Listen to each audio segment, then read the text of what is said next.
बीमारी जिसके बारे में इंफॉर्मेशनल केयर दूंगी वो है डिप्रेशन। डिप्रेशन के अंदर हम यही समझते हैं कि वक्तन फ़वक्तन हम सब लोग उदासी का शिकार होते रहते हैं 1 या 2 हफ्ते तक, मगर वो ठीक हो जाती है, दोस्तों से बातचीत के ज़रिए ठीक हो जाती है या अपने आप को डिस्ट्रैक्ट करके ठीक हो जाती है। ये एक नॉर्मल उदासी की कैफियत होती है जिससे हम खुद ब खुद बाहर निकल आते हैं। बाज़ दफ़ा डिप्रेशन हम उस वक्त कहते हैं कि जब ये उदासी का एहसास ख़त्म ही ना हो, अपना आप खालीपन महसूस होने लगे, रोज़मर्रा के काम मामूलात में मुश्किल पेश आने लगे और 2 हफ्ते से ज़्यादा वक्त गुजर जाए, तो तब हम इसको डिप्रेशन की ट्रीटमेंट की डिप्रेशन की इलनेस कहते हैं। इसके अंदर की जो अलामात हैं उसके अंदर मिजाज का बहुत ज़्यादा उदास होना, किसी से बात करने का दिल ना करना, जो रोज़मर्रा के मामूलात हैं उनके कामों में दिल नहीं लगता, नींद ख़राब हो जाती है। पेशेंट जो है वो सुबह रात लेटता है बिस्तर के ऊपर लेकिन नींद नहीं आती, उसको बार बार जागता रहता है, मामूल के वक्त से पहले उठ जाता है, जब उठता है तो वो फ्रेश नहीं फील करता, खाना पीना जो है वो कम हो जाता है और उसके अलावा बहुत ज़्यादा जिसम ऐसे लगता है जैसे जिसम में कोई ताकत ही नहीं है, नेगेटिव थॉट्स आने शुरू हो जाती हैं, मायूसी नाउमीदी की कैफियत हो जाती है, अपना आप दूसरों से कम लगने लगता है, पछतावा होने लग जाता है किसी बात का, या अटेंशन कॉन्सेंट्रेशन जिस चीज़ों के ऊपर है वो ख़त्म हो जाती है, किसी बात में दिल नहीं लगता। बाज़ लोगों को बहुत ज़्यादा रोना आता है, बाज़ लोगों को बहुत ज़्यादा गुस्सा आता है और कुछ लोग जो हैं वो एक्सट्रीम हद तक जब चले जाएँ तो वो खुद को या नुकसान पहुँचाते हैं या वो खुदकुशी के बारे में सोचना शुरू कर देते हैं या वो दूसरों को मारने के बारे में सोचते हैं। तो ये वो सारी अलामात हैं जिनके ऊपर हम रख के उनको 2 हफ्ते का पीरियड का टाइम देते हैं। ये 2 हफ्ते के अंदर ये सारे मामूलात अगर आ रहे हैं, इसमें से 4 या 5 पूरे अगर हमारे पास आ रहे हैं, ज़रूरी नहीं है कि ये सारी अलामात आएँ, इसमें से 4 या 5 अलामात पूरी हो जाए तब भी हम उसको डिप्रेशन ही कहेंगे। अब इसकी कैटेगरीज होती है माइल्ड, मॉडरेट और सिवियर। अब हम जब पेशेंट आता है तो हम इसके सिम्टम्स के अकॉर्डिंगली हम उसको माइल्ड, मॉडरेट और सिवियर की कैटेगरी जो है उसके अंदर हम डालते हैं और उस हिसाब से हम ट्रीट करते हैं। अगर तो treatment mild to moderate depression है तो यूजुअली हम साइकोथेरेपी से कर लेते हैं, लेकिन अगर मॉडरेट टू सिवियर में जा रही है तो फिर हमें फार्माकोथेरेपी इस्तेमाल करनी पड़ती है। अब ये होता क्यों है? बाज़ दफ़ा कोई इतना शदीद रीसेंट किस्म का स्ट्रेसर आता है जिसकी वजह से सारे डिप्रेशन की अलामात आनी शुरू हो जाती हैं और वो ठीक ही नहीं हो पाता। यूजुअली एक चीज़ होती है ग्रीफ का जो पीरियड होता है उसकी वो अलग बात है, उसके बारे में हम नेक्स्ट वीडियो में बात करेंगे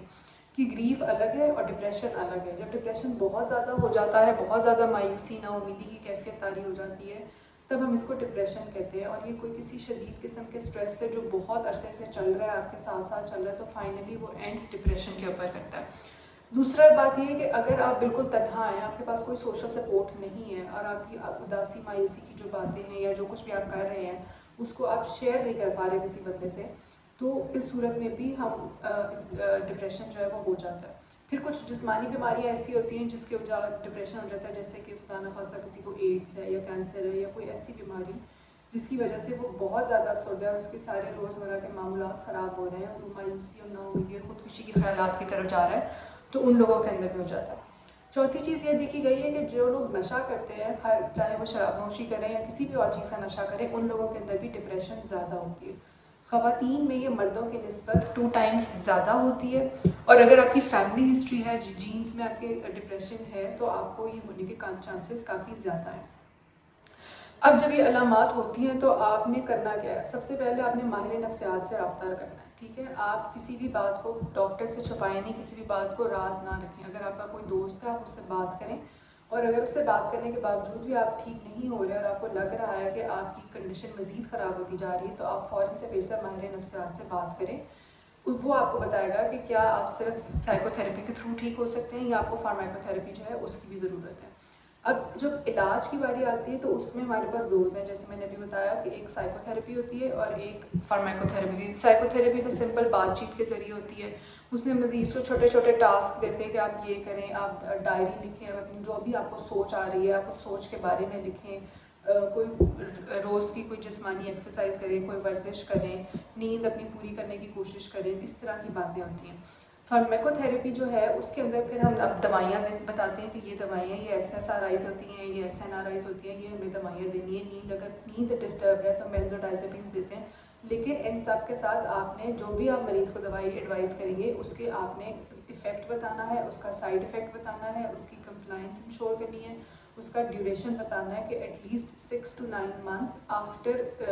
जो है वो आप ठीक हो जाए, उसके बाद 80% तक ठीक हो जाए, उसके बाद 6 to 9 months कंटिन्यू करते हैं। अब ये मरीज़ों के दिमाग में जब हम ये बात करते हैं ना कि 6 to 9 मंथ्स तक हमने कंटिन्यू करनी है, तो उनके ना दिमाग में सबसे पहली बात ये आती है कि ये तो हमें हमेशा के लिए लग जाएंगी या ये नशा आवर दवाई हैं। तो आपने मरीज़ की ये वाली जो सारी मिथ्स हैं इनको क्लियर करना है कि ये ऐसी कोई मसला नहीं है। बहुत सारे मरीज़ जब कंटिन्यूस लेते हैं तो वो ठीक हो जाते हैं और फिर हम आहिस्ता आहिस्ता डॉक्टर की हिदायत के हिसाब से उसको टेपर करके मेडिसिन बंद करते हैं और पेशेंट्स ठीक भी हो जाते हैं। लेकिन अगर आप 3 महीने 2 महीने की दवाई लें और उसके बाद फिर से दवाई छोड़ दें 2-3 महीने के लिए, तो आपके ये सारे सिम्टम्स वापस रिलैप्स हो जाएंगे, यानी कि ये सारे अलामात वापस आ जाएंगी और मज़ीद शिद्दत से आएंगी। और इसी तरीके से जहाँ आपने 6 से 9 महीने दवाई खानी थी, वहाँ आपकी दवाई का दौरानिया बढ़ जाएगा, साल से 1.5 साल या 2 साल तक भी जा सकता है। तो इसलिए आपने मरीज़ को हमेशा काउंसल करके ये ज़रूर बताना है कि दवाई का दौरानिया थोड़ा लंबा होता है और कंप्लायंस श्योर करवानी है।